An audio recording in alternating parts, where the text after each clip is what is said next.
The hippocampus is a small structure deep inside your brain, roughly the size of a seahorse. Its primary job is memory consolidation, encoding the experiences of your day into long-term storage. It is also the first region of the brain that Alzheimer's disease attacks, and it is where neurogenesis is most active in the adult brain.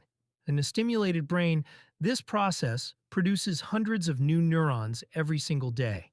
A sedentary, unstimulated brain, the rate drops to near zero. The same brain region Alzheimer's attacks first is the same region where new neurons can be grown. Whether that growth happens is largely determined by what you do every single day.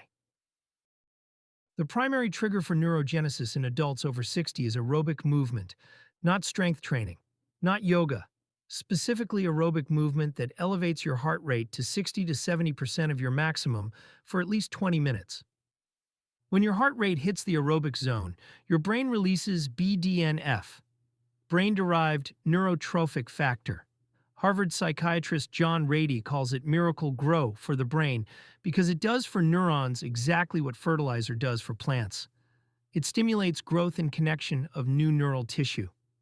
Research from the University of British Columbia found that regular aerobic exercise increases hippocampal volume by approximately 2% in adults over 60, effectively reversing 1 to 2 years of age-related shrinkage.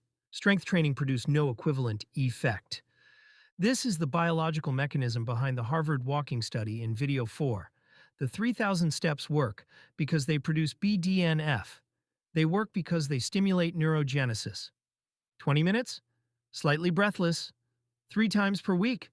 That is the protocol.